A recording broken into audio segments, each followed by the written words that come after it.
오늘은 세상의 갈증을 예수로 해결한 마지막 이야기입니다. 오늘 본문에 등장하는 아버지에게는 어려서부터 말을 못하게 하고 간질병까지 걸려 고생하는 아들이 있었습니다. 그 정도가 얼마나 심한지 아들이 한번 발작을 하면 물이나 불에도 자기 몸을 던져 몸을 상하게 하고 더 나아가 목숨까지 위험하게 하는 일이 잦았습니다. 아마도 아버지는 용한 의사는 다 찾았을 것입니다.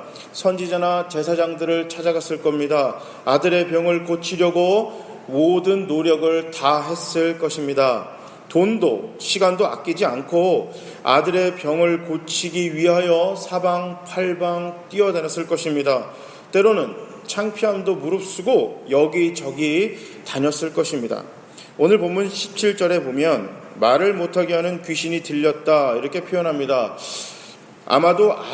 이걸 보면 아마도 아주 어렸을 때는 이 아이가 말을 했었던 것 같습니다. 그런데 어느 시점으로부터 말을 못하게 된 듯합니다. 그리고 18절과 20절의 증상으로 판단해 보면 아마도 이 아들은 간질병에 걸렸던 것 같습니다.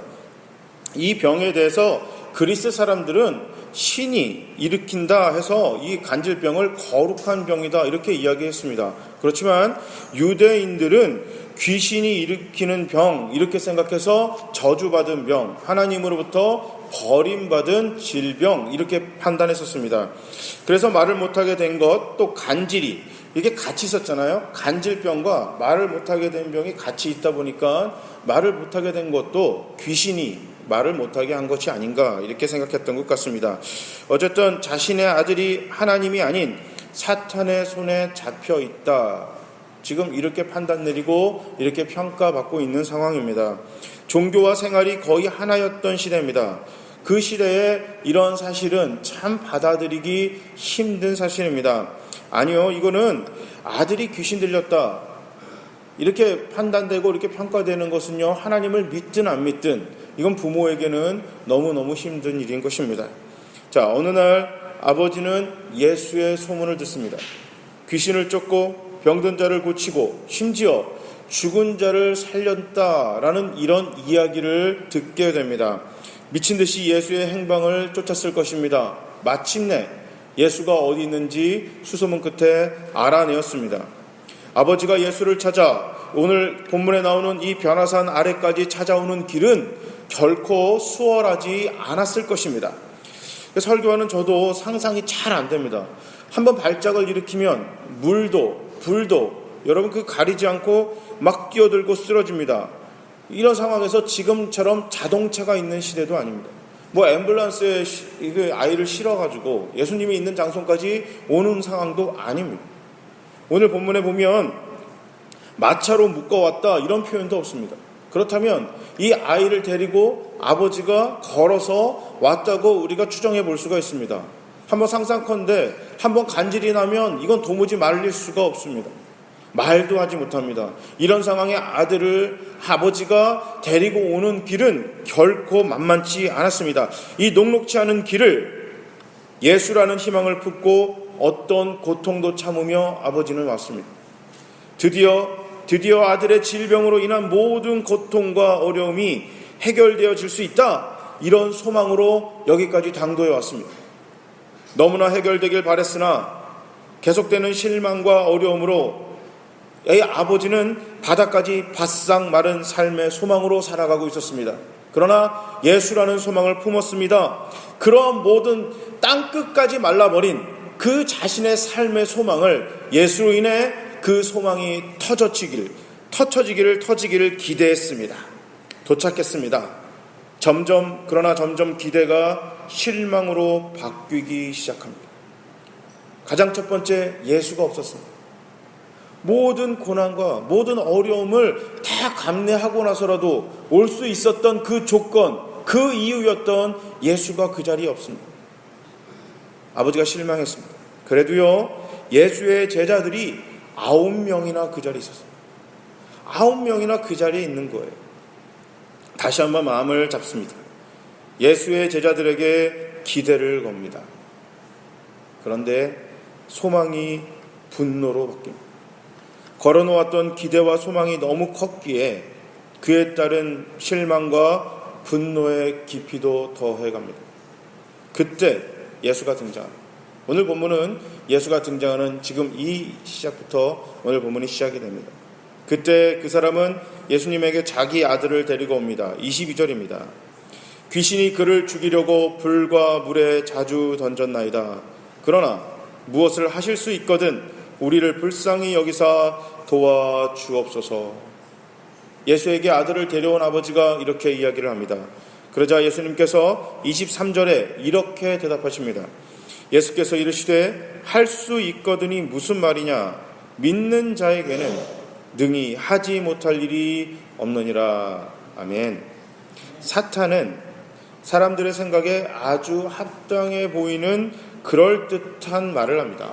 이걸 이성적, 과학적, 경험적, 합리적이다 이렇게 이야기합니다. 그렇게 판단하고 그렇게 생각하고 그렇게 이야기하고 그렇게 선택하며 살아라 이렇게 이야기합니다.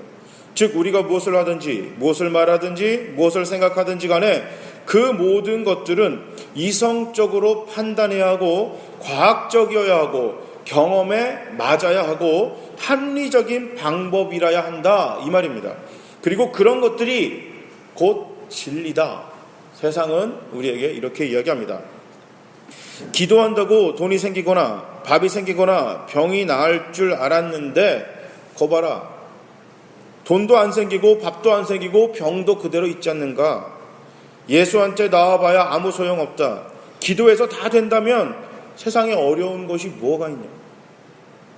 아니 기도한다고 모든 문제가 다 해결될 것이라면 세상에 무슨 문제가 있겠냐? 세상 사는 게 뭐가 어렵겠냐? 그렇지만 너가 기도해봐도 안 되잖아. 믿음은 비이성적이다. 비논리적이고 신비적이고 나아가 어떤 면에서는 미신적이다. 사탄은 우리에게 계속해서 이렇게 속삭입니다. 그런데요, 예수님의 말씀은 때로는 가장 불합리해 보이고 가장 비과학적인 것처럼 보이고 또 너무나 비이성적인 것처럼 보이는 것은 사실입니다. 모세에게 홍해를 가르라고 합니다. 이게 이성적이고 과학적이고 합리적이고 경험적인 요구라고 생각하십니까? 모세에게 바다를 갈라라 이 하나님의 요구가 여러분 어떻다고 생각하세요? 모세는 살면서 그 명령을 받기까지 단 한 번도 바다를 갈라본 경험이 없습니다. 아니 이걸 이런 명령을 하려면 하나님이 바다를 가르라고 모세에게 명령을 하려고 했더라면 모세에게 좀 미리 얘기해줘서 이거 미리 연습이라도 시켰어야 하는 게 이게 상도잖아요. 그죠? 우리가 생각할 때 아니 지금 상황이 지금 바다가 갈라져도 되고 안 갈라져도 되는 상황이 아닙니다. 무조건 갈라져야 되는 상황에 하나님이 바다를 확 갈라주셔야지 모세 보고 바다를 가르라고 요구하십니다.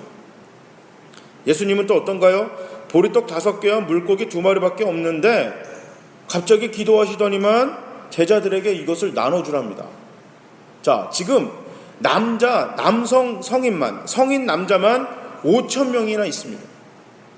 그러자면 사람들이 얼마나 많을까요? 지금 빼곡하게 그들이 앉아있는데 보리떡 5개 물고기 두면서 이걸 가지고 5,000명 먹이랍니다. 한번 상상해보세요. 이 제자들이 얼마나 난감할지. 문제는 총 해서 몇 개예요? 7개잖아요. 보리떡 5개, 물고기 2마리. 총 7개인데 제자들은 또 12명이에요. 12명을 불러넣어서 이거 참 민망한 상황입니다. 7개 주시면서 12명한테 나눠주라고 합니다. 바다로 철퍽철퍽 걸어 들어가야 하는 모세나 광주리에 물고기 2마리에 떡 5개밖에 없는 이 바구니를 받아드는 제자들이나 여러분 어떤 심정이었을까요? 이거 얼마나 황당했을까요? 어떠세요? 여러분 똑같은 이런 하나님한테 요구를 받으면 어떤 생각이 드세요? 저 같으면요 진짜 속된 말로 돌아버렸을 겁니다. 아니 바다를 가르라니요. 이게 상식적으로 이거는 말이 안 되는 얘기 아닙니까? 7개 가지고 5,000명을 먹이라고 하는데 지금 이거 나보고 이 일을 하라고 합니다. 이거 참 하나님 나한테 왜 이래요? 이런 생각 안 할까요? 왜 나한테 이럽니까? 아, 왜 이러시는 거예요? 이런 생각하겠죠. 이게 말이 됩니까? 그런데요, 우리의 이성과 과학과 경험과 합리적인 이런 모든 것을 뛰어넘는 일을 하시는 분이 바로 하나님이십니다. 그런데 우리가 이 하나님이 비이성적이고 비과학적이고 비경험적이고 비합리적일 것처럼 보이지만 언제나 이성적이고 합리적인 요구를 우리에게 하신다는 것을 여러분 믿으시기 바랍니다. 하나님은 인간들이 믿든지 말든지 언제나 진리의 말씀만 하십니다. 사람들이 듣기를 싫어하든지 말든지 간에 항상 진리의 말씀 듣고 믿고 실천하면 복이 되는 말씀만 하십니다. 오늘 본문의 아버지에게도 마찬가지 일이 일어났습니다. 23절입니다. 예수께서 이르시되 할 수 있거든이 무슨 말이냐? 믿는 자에게는 능히 하지 못할 일이 없느니라. 예수님께서 이렇게 말씀하셨어요. 자, 이 말이 무슨 말입니까? 아버지가 본문 23절 바로 전에 22절에 자, 예수에게 이렇게 얘기합니다. 내 아들을 당신이 좀 고칠 수가 있다면, 당신이 내 아들을 고칠 수 있는 능력이 있다면 뭐 좀 해주십시오. 이렇게 요구합니다. 자, 내 아들의 저 저주받은 지긋지긋한 병을 고칠 수 있다면 무엇이라도 좋으니 조금 해봐요. 그리고 내 이 타는 갈증을 멈추게 해주시오. 이렇게 아버지가 예수에게 아들의 병과 자신의 절망과 고통의 갈증의 해결의 짐을 넘깁니다. 자, 아들의 병이라는 문제와 자신이 이것 때문에 얼마나 고통받고 얼마나 어려웠던 그 삶의 갈증들의 그 문제를 예수에게 고스란히 넘깁니다. 그 모든 문제의 짐들을. 자, 이게 22절이에요. 그랬더니 예수가 그 짐을 고스란히 아버지에게 다시 넘깁니다. 이게 23절입니다. 예수께서 이르시되 할 수 있거든이 무슨 말이냐? 믿는 자에게는 능히 하지 못할 일이 없느니라. 이 말이 뭐예요? 왜 내가 고쳐? 이런. 왜 네 아들의 문제를 내가 고쳐? 네 아들의 문제를 내가 해결해야 돼. 너가 믿는다면 무엇을 믿어요? 너가 믿는다면 무엇을 믿어요? 너가 나를 아들의 병과 너의 모든 갈증을 해결할 수 있는 구원자로 너가 믿는다면, 너가 예수를 구원자로 모든 문제의 해결책으로 답으로 믿는다면 너가 너 아들을 고칠 것이고 너의 갈증이 너의 믿음으로 인해 해결될 것이다. 바로 이 말씀입니다. 믿는 자에게는 능히 하지 못할 일이 없다. 이 말은 너가 나를 믿는다면 너의 믿음이 너의 아들을 고칠 것이다. 지금 예수께서 지금 이렇게 얘기합니다. 이거 황당하죠? 황당하잖아요. 지금 예수에게 아버지가 아들을 데리고 왔잖아요. 예수에게 아들을 데리고 왔어요. 병을 고쳐달라고 달려와서 좀 고쳐주십시오. 뭔가 좀 할 수 있으면 해보십시오라고 했단 말이에요. 그랬더니 예수님이 그래 알았다. 내가 고쳐주마. 이렇게 나와야 되는데 갑자기 황당하게 내가 왜 고치니? 너가 나를 구원자로 믿는다면 너가 너 아들을 고칠 것이다. 너의 믿음이 너 아들의 병을 낫게 할 것이고 너가의 모든 어려움이 해결될 것이다. 예수님이 갑자기 황당한 이야기를 하십니다. 문제의 해결의 짐을 예수께 넘겼더니 예수가 다시 그 아버지에게 짐을 토스합니다. 자, 예수에게 나의 모든 문제를 해결해 주세요 하고 확 던졌다니까 예수님이 반사 그런 거예요. 반사, 너가 다시 가져가. 이게 말이 됩니까? 아니, 아버지에게 그런 능력이 있었으면 진작에 했겠죠. 아니, 아들을 고칠 수 있는 능력이 이 아버지에게 있었다면 진작에 고쳤겠죠. 그런 능력이 없으니까 지금껏 죽을 고생을 했고 여기까지 온 것 아닙니까? 그런데 예수는 할 수 있답니다. 너가 할 수 있답니다. 이게 말이 됩니까? 그런데 말이 됩니다. 이게 말이 돼요. 자, 23절을 다시 한번 볼게요. 23절에 할 수 있는 조건이 붙어요. 뭐예요? 너가 믿는다면, 믿는 자에게는 이라는 단서가 붙습니다. 다시 말해서 예수가 인생의 모든 갈증의 해답임을 믿는다면 그 믿음이 너를 통해 문제를 해결할 것이다, 이 말씀입니다. 이 말씀을 믿으시고 붙으시기 바랍니다. 아버지는 예수가 자신에게 한 이 말의 본질을 깨달았습니다. 자신의 믿음이 아들을 구하고 자신의 갈증을 해결할 수 있다, 이것을 깨달았습니다. 깨닫자마자 아버지는 그 깨달음을 붙잡았습니다. 24절입니다. 곧 그 아비의 아버지가 소리를 질러 이르되 내가 믿나이다, 나의 믿음 없음을 도와주소서 하더라. 여기서 중요한 건요, 24절의 뒷부분이에요. 자, 곧 그 아이의 아버지가 소리를 질러 이르되 내가 믿나이다. 근데 여기에 원래는 영어로 but이 붙어요. 그러나 나의 믿음 없는 것을 도와주소서. 이 아버지가 진짜 믿음이 있어요, 없어요? 정말 예수를 믿어요, 안 믿어요? 안 믿고 있어요. 아니, 못 믿어요. 너무너무 믿고 싶은데 못 믿고 있습니다. 붙잡긴 했는데, 예수의 그 본질을 붙잡긴 했는데 아버지에게는 확신이 없었습니다. 자신에게 진짜 믿음이 없음을 깨달았습니다. 깨닫자마자, 자신의 상태를 깨닫자마자 이렇게 고백합니다. 그러나 나의 믿음 없는 것을 도와주소서. 가짜로 믿는다고 고백할 수 없었기 때문입니다. 확신이 없는데 확신이 있는 것처럼 할 수 없었기 때문입니다. 왜냐하면 지금 이 문제가 너무너무 크기 때문입니다. 그냥 내가 이 땅에서 조금 성공하고 조금 더 나은 생활의 문제의 답이 아닙니다. 자신의 믿음이 자신의 목숨보다 사랑하는 아들을 구할 수 있기 때문입니다. 그렇기 때문에 이 아버지는 가짜로 믿는다고 할 수 없었습니다. 이 아버지의 이 고백이 어찌 보면 너무나 당연합니다. 너무 당연한 일입니다. 왜냐하면 단 한 번도 사람을 믿음으로 고쳐본 적이 없었습니다.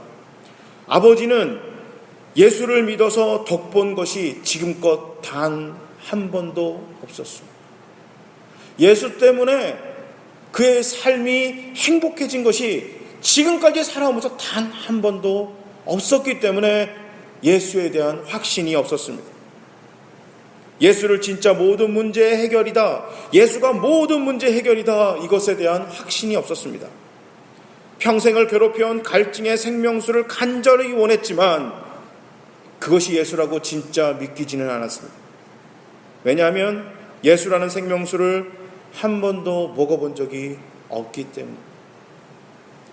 그래서 믿는다고는 했지만 너무나 간절했고 너무나 이 문제가 급했기 때문에 믿는다고는 했지만 실제로 믿음의 확신이 없는 자신을 발견하고 예수에게 고백한 것입니다. 주님, 믿습니다. 아니요, 이 말은 이 뜻입니다. 믿기로 할게요. 믿겠습니다. 그러나 지금은 진짜 믿음이 없습니다. 도와주세요. 어떻게 할까요? 제발 도와주십시오. 이 고백이 여러분, 믿는 자의 이성적인 행동입니다. 합리적이고 과학적이고 경험적인 믿는 자의 선택인 것입니다. 여러분, 믿음을 통한 경험이 없기에, 내가 믿음을 통해서 얻어낸 하나님과의 그 하나님의 은혜의 경험이 없기 때문에 확신이 없습니다.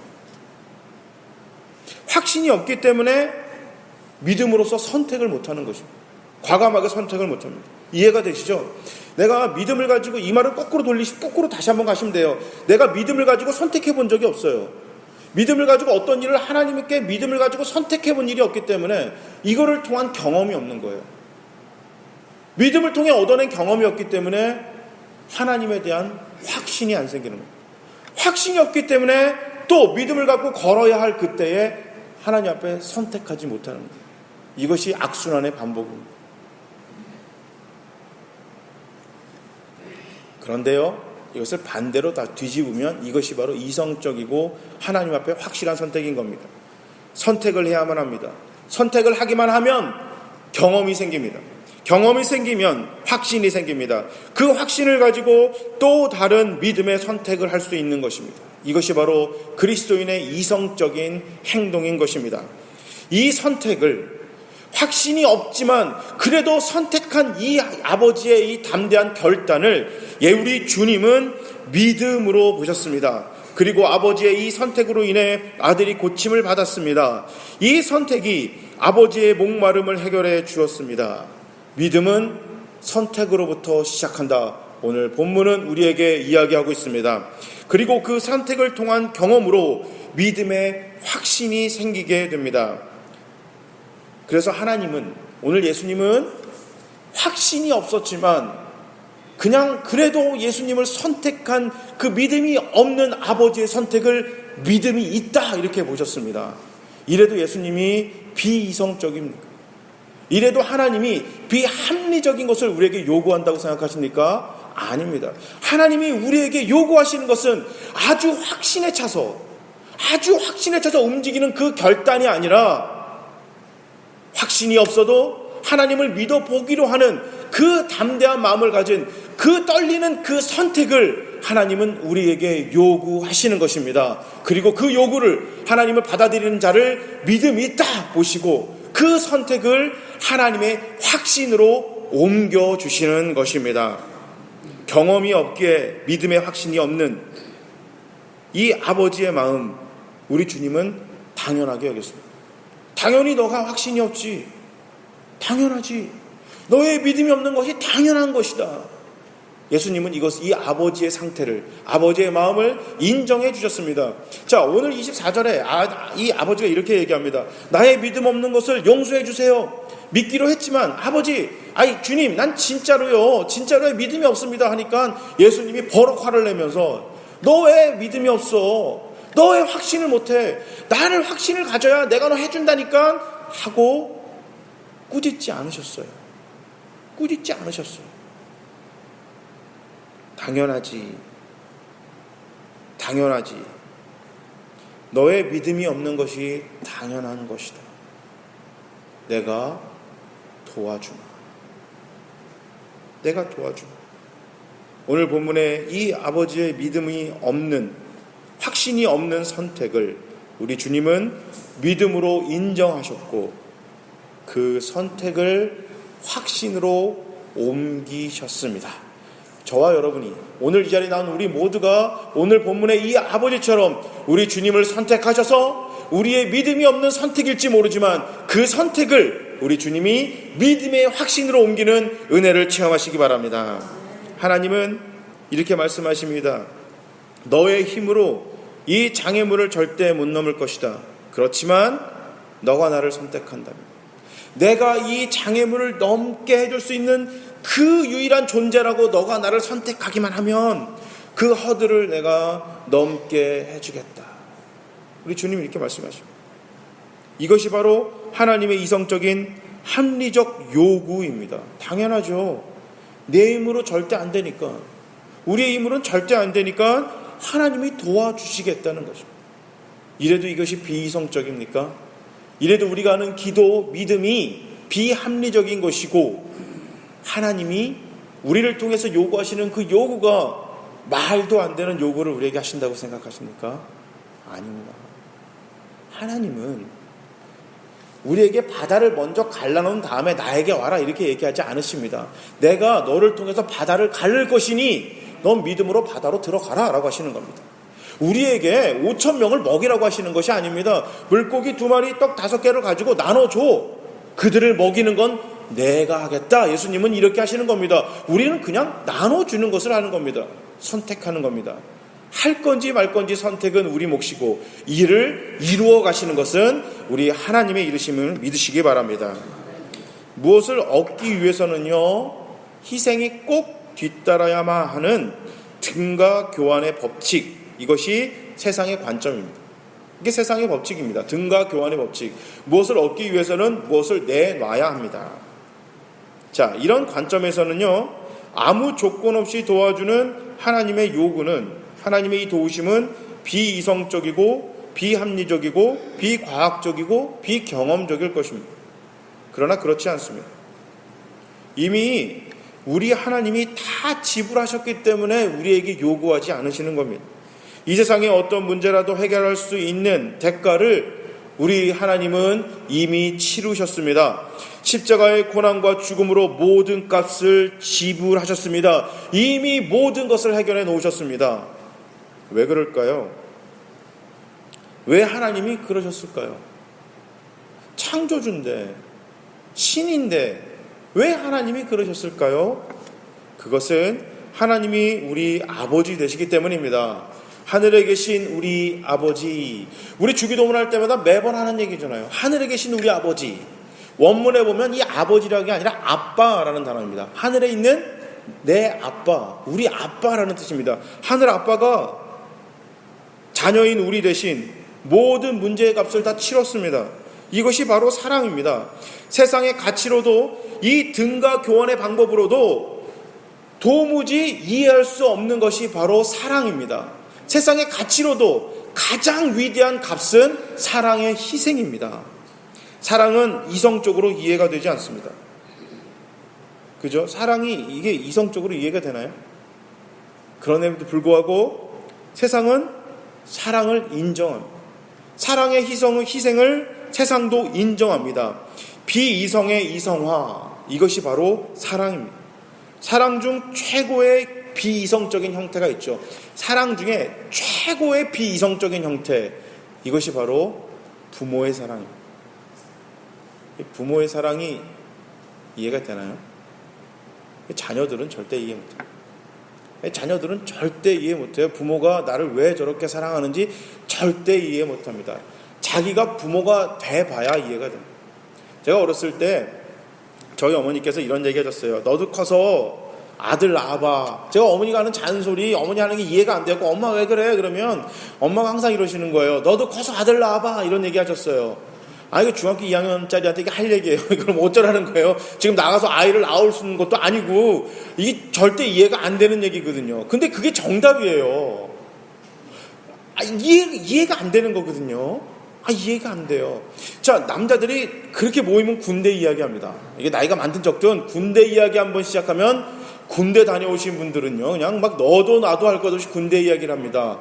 군대 안 다녀오신 분들이나 그 여성분들은, 군대 안 다녀오신 여성분들은요, 그거 굉장히 싫습니다. 그 얘기 듣기를. 하지만 이해할 수 있는 것이 있습니다. 군대 다녀오면 돼요. 군대 가보면, 왜 저렇게 이야기하는구나 하고 이야기합니다. 자녀들이 부모의 사랑을 이해하는 것은요, 자녀를 놔보면 됩니다. 부모가 돼보면, 우리 엄마 아빠가 왜 저랬구나, 이게 이해가 됩니다. 그렇죠? 부모가 되면 누구의 마음을 이해하기가 조금 더 수월하죠? 하나님의 그 마음을 이해하기가 수월합니다. 왜 하나님이 십자가에서 죽으셨을까? 나 죽어 너 살리겠다. 이거 부모 아니면 못합니다. 형제요? 안 죽어요. 형제 대신 안 죽어요. 내 심장을 빼서 죽어가는 자녀의 심장에 넣어 살릴 수 있다면 어느 부모가 그거 멈칫하시겠습니까? 내가 먼저 늦겠다고 싸울 거예요. 엄마 아빠가 내가 먼저 늦겠다고 싸울 겁니다. 하지만요, 형제는요 안 그래요. 남을 위해서 죽을 수 있는 것은 부모의 마음밖에 할 수가 없는 것입니다. 이게 이성적으로 이해가 되십니까?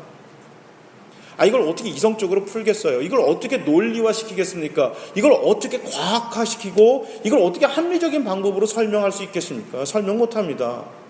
그러나 다 알고 있습니다.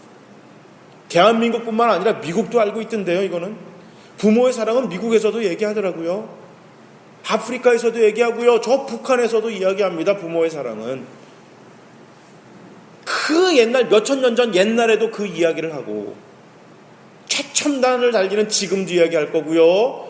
앞으로 1000년이 흘러도 부모의 사랑은 세상이 인정할 것입니다.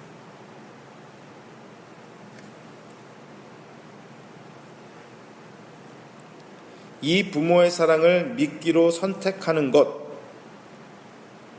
부모가 나를 사랑한다, 죽기까지 사랑한다, 죽을 만큼 사랑한다, 이것을 믿기로 선택하는 것, 인정하는 것. 내가 그게 진짜 깨달아지든 깨달아지지 않든 진짜 마음에 막 그것을 확 피부로 느끼든 느끼지 않든 상관없이 그래 엄마 아빠 날 사랑하지 라고 선택하는 것, 그것을 성경에서는 믿음이라고 이야기합니다. 그리고 오늘 본문은 그 믿음의 선택을 말하고 있습니다. 그 선택이 우리 삶에 타는 듯한 모든 갈증을 해결해 줄 것이다. 하나님은 우리에게 이렇게 말씀하고 있습니다. 도무지 해결할 수 없는 삶의 갈증의 문제들을 해결할 수 있는 것이 바로 선택의 믿음이다. 성경은 이렇게 말하고 있습니다. 믿는 자에게는 능히 하지 못할 일이 없다. 이 말씀을 믿으시기 바랍니다.